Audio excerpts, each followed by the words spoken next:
The Stephenville collection of Lincoln pennies was sold for well over $1 million. Here are some of the top variety coins from that collection. A famous proof coin variety from the series is the 1990 No S Lincoln cent, where the customary S mint mark that should appear just below the date to indicate that the coin was minted at the San Francisco Mint is missing, or more specifically, it was accidentally omitted. This is a coin that could only be obtained from the 1990 proof set, and not from circulation. This example was graded by PCGS as Proof 69 Deep Cameo and saw a closing price at auction of $5,280.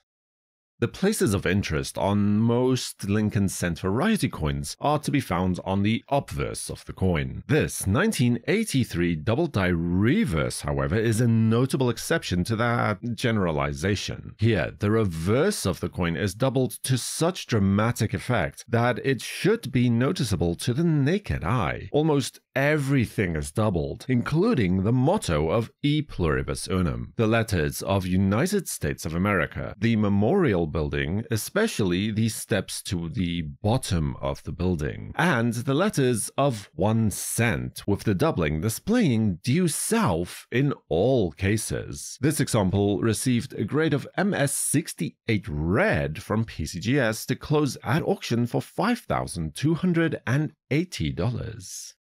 By 1930, the United States, and in fact the world, was firmly entrenched in the Great Depression, and as a result, the mintage figures had dropped markedly since just the previous few years. In fact, they stopped making half dollars and silver dollars completely by this time, though mintages would again resume in a few years' time. Not even the wheat cent was immune from this either, but we still managed to get a nice repunched mint mark variety out of it from the San Francisco Mint, at least, where you can see the remnant of the initial S due north of the final placement. This luminous example of the variety was graded by PCGS with a lofty MS67 red and got a final price at auction of $6,000.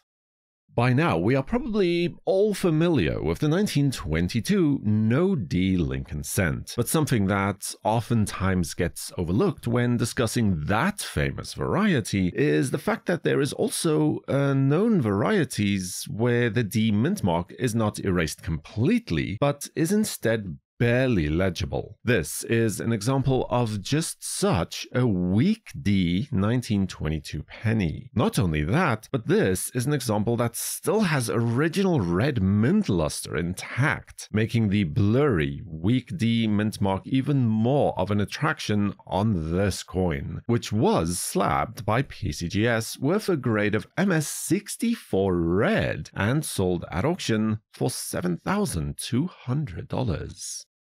Collectors are, much to my delight, finally beginning to pay more attention to mint mark styles, and in consequence, varieties like this 1928 large S penny have begun to increase in value quite rapidly over the last number of years. On a small number of 1928 cents, the US Mint employed a trumpet-style S, which was significantly larger than the normal S used on most of the coins. Comparing the two different S mint marks side by side is really the best way to spot the differences. This example was graded by PCGS as MS65 red and achieved a closing price at auction of $7,200. In the early 1990s, the US Mint slightly tweaked the reverse of the Lincoln penny. This new reverse was intended to be pressed into service with the commencement of the 1993 memorial cent. But in late 1992, a few coins were accidentally struck using this new reverse. This is how the 1992 close AM variety was created. On this coin, the A and the M of America are a lot closer to each other than on the normal or the wide AM coin, practically touching each other at their base. There are a few other differences as well, but this is really the main attribution point. Created by PCGS as MS66 Red, this stunning coin was sold at auction for the lustrous price of $9,600.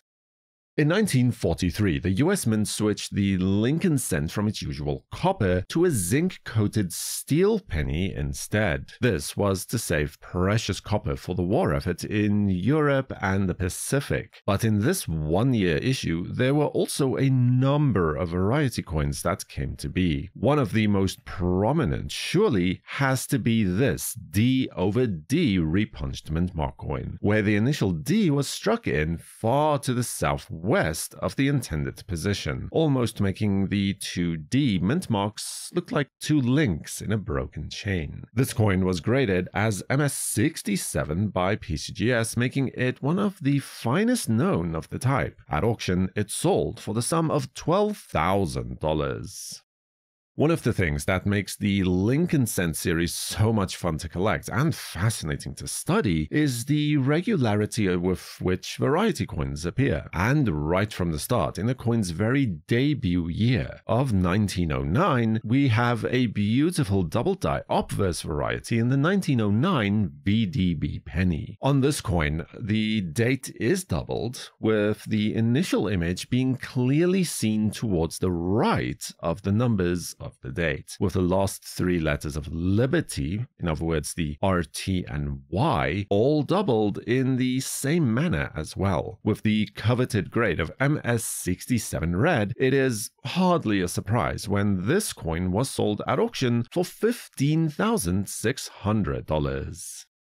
Throughout the Lincoln Cent series, there are a handful of instances of what have been commonly known as the doubled ear varieties, where the doubling displays in such a manner that Lincoln appears to have two earlobes or a doubled ear. The 1984 doubled ear coin is likely one of the most prominent of these. Other than the very obvious doubling towards the ear, the bow tie and beard are also doubled on this coin, though the ear is far easier to identify than the last two. In addition to that, this coin also displays a rather severe case of plating blisters, a type of plating error that plagued the copper-coated zinc core coins for the first several years that they were made in the early 1980s. This coin is graded by PCGS as an excellent MS68 Plus Red, and when the auctioneer's gavel fell, it had sold for $15,600. The 1964 SMS coins represent a bit of a mystery. The Mint has no official record of having struck these coins, of which around 50 or so sets are estimated to exist, and the US Mint only issued SMS or special mint sets between 1965 and 1967. The coin has a very unique finish to it, a step above business strike to be sure, but definitely not proof either. Is it possible that these coins might have been trial strikes, produced in anticipation for making the 1965 SMS sets? A logical conclusion, but lacking any evidence, we really can't say for sure. This example was graded by PCGS as MS65 Red and sold at auction for $18,000. The 1917 double-die obverse is definitely one of the most popular and elusive varieties in the early Lincoln series. The first known reports of this variety only took place as late as 1977, 60 years after its initial release. All the numbers of the date are doubled. However, both the 9 as well as the 7 of the date are doubled to especially pleasing effect. Especially the upper portion of the number 9. While the date is definitely, and with good cause, the Varieties hallmark, the letters of "In God We Trust" are also doubled sufficiently to merit consideration, with the doubling on the "In God We Trust" section displaying mostly towards the right of the letters in question. The coin was graded by PCGS as MS65 red, and it is truly a rare occasion that you can see a coin of this variety in such a high grade. At auction, it was sold for $19,200. Subscribe to WNN and activate all notifications with the bell icon so you'll know when new videos are released. For the World Numismatic News, I am Numisman saying thank you for watching, keep collecting, and have a fantastic day.